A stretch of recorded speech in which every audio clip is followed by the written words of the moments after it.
یہ ایک ایسے ولی کامل کی کہانی ہے جس نے رسول اللہ صلی اللہ علیہ وسلم کو آنکھوں سے کبھی نہیں دیکھا، پھر بھی جنت کی گارنٹی لے لی، جس کی محبت کی خوشبو سے مدینہ معطر ہو گیا، جس کے ایک دانت نے تاریخ بدل دی۔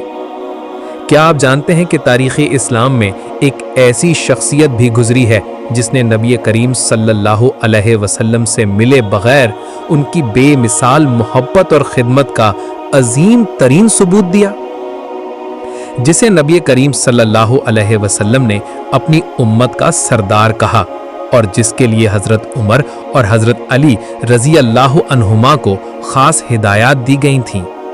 ایک ایسا شخص جس نے کبھی نبی پاک صلی اللہ علیہ وسلم کو آنکھوں سے نہیں دیکھا، مگر ان کی محبت نے اسے صحابہ کا درجہ دلا دیا۔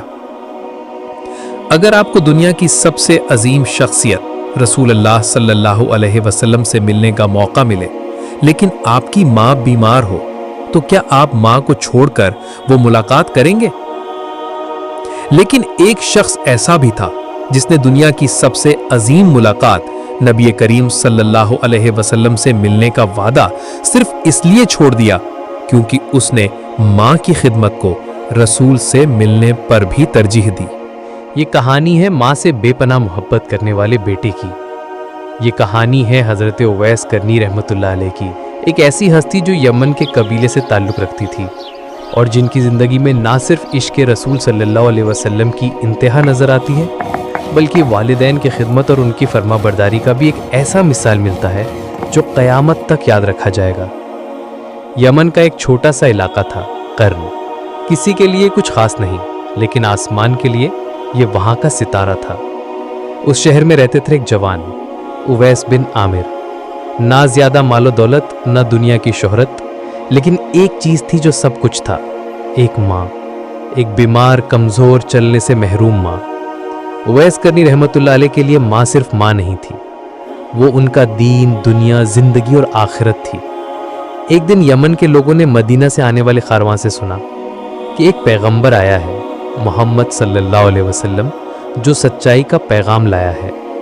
اویس کے دل میں روشنی چھپ گئی، دل نے کہا وہی سچا نبی صلی اللہ علیہ وسلم جس کا انتظار تھا۔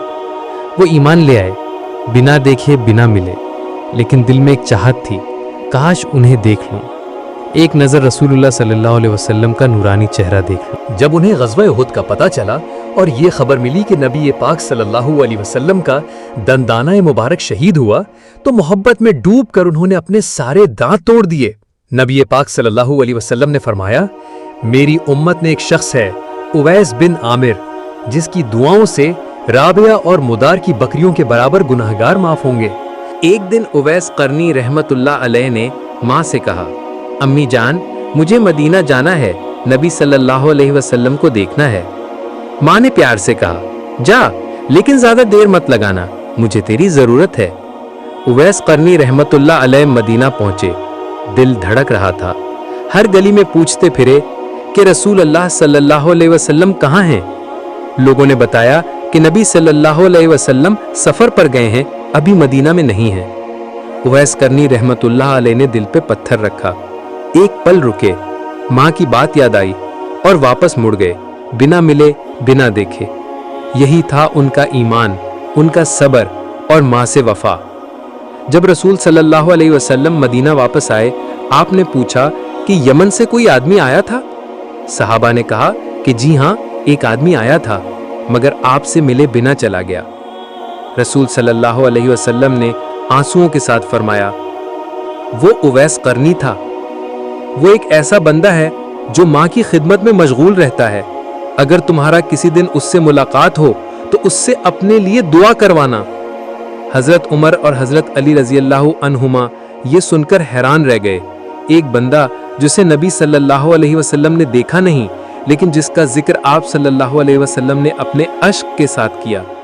حضرت اویس قرنی رحمت اللہ علیہ کی والدہ بہت کمزور اور بیمار تھیں، ان کی خدمت، ان کی دیکھ بھال، ان کی ہر ضرورت کو پورا کرنا حضرت اویس قرنی رحمت اللہ علیہ کا صبح و شام کا معمول تھا۔